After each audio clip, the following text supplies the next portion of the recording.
Hi, hello, good morning. It's still morning, it's 11:14. It is Sunday, September 14th, 2025. After your week in review, what I read, what I watched, what I'm getting rid of, which is nothing because I read very little, what I received, also my reading plans for this next upcoming week. And I have kind of an interesting relationship with TBRs. I kind of struggle with them sometimes. um, Obviously, I have a giant physical TBR, but I mean my like specific like this is what I'm reading this week. I have a history of making them and then abandoning them and then making them and then abandoning them, and I'm going to talk about that more when I get to this section. But the main thing is why I tried to start up again is because I read 2 fucking books this week, and it's been kind of a theme this school year where I'm reading very little, and not even just the school year, but this year. I've read 210 books this year, which sounds like a lot. Don't get me wrong.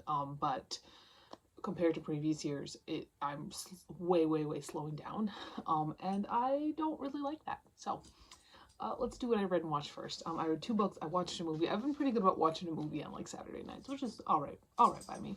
But the first book I read, this was for her kid, for challenge yourself. And so my challenge yourself was I wanted to catch up and read all the Stephen King books I hadn't read. And so I read You Like It Darker, which is a set of short stories. This is very clearly new King. I mean, it came out last year. It's from 2024. And like most of our new Stephen King books, it's really just concerned with age. And that is what Stephen King is concerned with right now because he's an old man, which is fine. I do think that technically, probably this is one of his more better written short story collections. However, it does lack the magic of a lot of the old ones. I mean, like, was Night Shift technically speaking very well written? No, but it was pretty fun. And if we look at the list of stories, I think I liked Finn. Finn was fun. I really did like Danny Coughlin's Bad Dream. I think that King's detective fiction is really quite good. I know a lot of people have some issues with Holly, but like as a character, not as a book. Because I don't know, I haven't read the book yet. Um, but I do think that King does really have something going for him when he talks about his detective fiction, and I think that's kind of his speed right now. Um, on Sliding Road was pretty good. That one felt kind of classic. Um, the Turbulence Expert was kind of wacky. It felt very Everything's Eventual to me, honestly. Um, Lori was, oh yeah, that one was cute. Rattlesnakes. Rattlesnakes was pretty good, and Rattlesnakes does also take character from Cujo. And that was fun. The Answer Man, pretty good, but again, it is very clearly new King, which is very different from older Stephen King. It's very well written. I think I did still give it a 5 out of 5, but just know what you're getting into. All right, the other thing I read was on my Kindle, and this is actually a book. I'm pushing you back a bit. This is actually, maybe I'm gonna go back a bit too. This is actually a book that I got for review. I got a bunch of, I put my email in like this Google form that sent me a whole bunch of like these grim double like capitalized the 2 M's because it's male romance fairy tale retellings, and I read Little Red Riding Hood by TJ Rose. Unfortunately, I didn't like it very much. I thought that it had some good points, particularly when the author described what the Dark Forest was like. That was really gross. I loved it. Unfortunately, the main character was so insecure in a way that just like it just was so repetitive, you know, like I get that insecurity doesn't disappear overnight, but it was so repetitive. I read this for the Reading Rebellion or Readathon Rebellion, which I'm absolutely not finishing. This was for I forget what kind of little prompt it was. I know it was like read a book that takes place in an isolated setting. This does take place in the middle of the forest. Basically, what Little Red Riding Hood is about Red, who is sent on a mission from the Queen. And as he goes on this mission, he ends up being accosted by this large wildling shapeshifter, who at first like tries to eat him, but then he gets really nice, and it turns out that this wildling is afflicted with this curse that makes him sometimes really evil and tries to eat people. And so since they're both going to the Dark Forest, Red, because he's trying to kill this witch that's going to make the famine go away, and Wim, the wolf, because he's going to the Dark Forest to get this curse lifted off of him. They decide to go together, and of course they fall in love.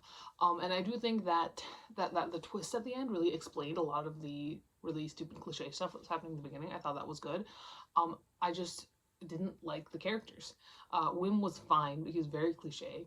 Red was fucking, oh my god, exhausting to read from, because he constantly went back to that insecurity that he never really seemed to grow from at all. So I gave it 3 out of 5 stars. We'll see if the other ones are any better, because I got about 4 of them sitting on my Kindle. So the movie I watched last night was Are You There, God? It's Me, Margaret, which came out in 2023. I never read the book growing up. The only Judy Blume I remember reading is starring Sally J. Friedman as herself. I read that one quite a few times. I liked it, but I was more of a horror kid than a Judy Blume kid. That being said, I do think that this movie had a lot of heart. I think it was very genuine. I think all the characters were really fully realized in a way that was just wonderful. And I do think that this should be required viewing for every preteen, honestly. It takes place in the 70s. It could take place today, except for the fact that they don't have phones and they're all wearing dresses to school, honestly. It was very good. So the only thing I'm getting rid of is actually this copy of the Center Petition, because I did just order a new cover. So, again, get rid of that. Let's do the haul first, and then we'll get into my reading plans and that discussion. So I'm keeping this because it's a hardcover Stephen King book. I'm keeping this because it's a movie. Okay, I received mostly 2 separate lots of books off of eBay. I received a lot of manga and a lot of Stephen King hardcovers. So the manga first, I got Haikyuu Volume 1. I'm going to go through this pretty fast because I don't really have much to say about any of it. Hunter x Hunter Volume 1. Dragon Ball Super Volume 4. It's all very shonen, really. One Punch Man Volume 1. I did get the entire reason I got this lot was because I had Bleach Volume 29, and I'm kind of trying to collect Bleach. So Bleach 29. Some of this came in French. Some of it also come in Japanese, but I'm not keeping the Japanese ones. I will keep the French ones because I do speak French. So Radiant Volume 2. Love Me Volume 1. Haikyuu Volume 3. Sweetness and Lightning Volume 1. Capitaine Albator Dimension Voyage Volume 1. Rurouni Kenshin Volume 28. Hikaru no Go Volume 12. Full Metal Alchemist Volume 1. Pokemon Volcanion and the Mechanical Marvel. Dragon Ball Z Volume 1. And then the Stephen King, I did get this hardcover of Under the Dome. Black House. One of the ones that I was really getting a lot for was this copy of Song and Susanna. The only Stephen King I have, Dark Tower book that I have for sure in hardcover, it's on my shelves, I'm looking at it, is Wolves of the Kala.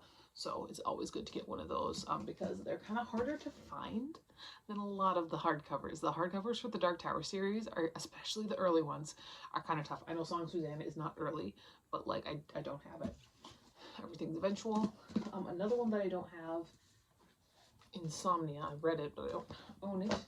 And then, speaking of Wolves of the Call, here's another fun copy. So there's that. So I'm going to clear those off, and then let's talk about TBRs briefly.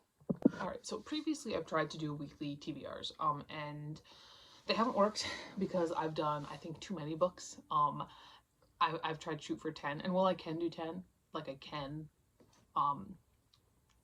probably not right now, considering school year, also grad school, also, just general life things. So I've cut it down to 5. And so these are the 5 books I want to read this week. And I guess if I finish early, because that's always been a thought too, what if I finish early? If I finish early, I guess I have to get 2 options in my head. I'll either find that copy of The Idiot and keep, because I'm 100 pages into The Idiot, but I just put it back in the book wall, or reread That's my thought. Either way, the books I'm planning on reading this week. Let's go from the bottom to the top. So the last one I talked about is one I'm actually currently reading and almost done with. So I'm going to read The Metalhead Next Door by Mamita. This will be for her kid, TBR, for a short time, because I just got this in July. So that's for me, that's a short time. Like, I've got books in there that I've had for 10 years. So this I also wanted kind of a manga. Off of my Kindle, I'm going to be reading Full Brutal by Christopher Triana, and this is for the Reading Rebellion. It's a side quest. I believe the prompt was steal from somebody else's TBR, and so what I did was I just scrolled on my Kindle until I found a popular book, and so I ended up with Full Brutal. So that's what that's for. Then for for her kid, for a gay book. That's just what my little prompts and thing that says there. The Entanglement of Rival Wizards by Sarah Rosh. I pre-ordered this one. I've been very excited about it. I really enjoy her holiday ones, the Nightmare Before Christmas and Go Luck Yourself. So I'm excited to read another book by her. There's that. I guess I don't know if they're gay or if they're bi or whatever, but I'm just fucking assuming, I guess. And then for Reading Rebellion, Objective 1 was read at least 2 point of views. And I was like, I want something I can get done with fast. So I have Hostage by Francine Pascal, because this always has at least both twins as point of views. So there's this. And then what I'm currently reading, which I'm using for Jewish Rep for her kid, and I was actually really worried where I started this, because I read online that it had some, and then I was reading, it's like 150 pages and it hadn't been mentioned yet, and I was like, oh my god, is this not it? But then I started getting mentioned. That's Pioneer Summer by Elena Malesova and Katerina Silvanova. And this book got a lot of press because it was banned in Russia, where it was originally published, because it does feature a relationship between these two right here. And it's beautiful. Honestly, it's gorgeous. It's a gorgeous book. I'm almost done with it. And the chapters are long too. They're like 20 pages a piece, so I'll probably finish it today. My main thing is, like, do I keep this? Because I kind of want to, but also, like, I don't know. But that is that. So this is my plan for the week. It's completely doable. This one is the only big one, and it is almost done. So this is my plan. I guess this weekend I do have the author fair this coming weekend, but that does mean I'm also spending Friday night at my parents' house, so I will bring these bad boys along, or whatever's left of them, and that will be that. So that's everything.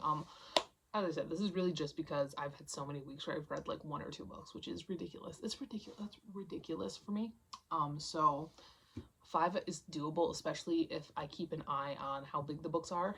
I think that's always been another situation where it's like I just randomly pick books like from like a number generator, so that I'd have like 3 like giant books on the stack. And now the only large one is Pioneer Summer, but that's not really. It's not a. I started yesterday, honestly. And it's very quick. So as long as I keep an eye on the size of the books and everything like that, I think it should work fine. But there's that. So that's my new goal here. So I think every Sunday I should also have 5 books that I'm planning on reading that week, and hopefully I can get myself back on track.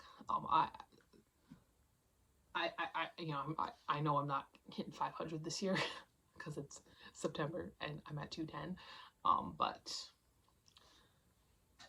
there was questions about whether I was going to hit 300, and I think maybe with this I can maybe get there. But yeah, that is that. I will talk to you later.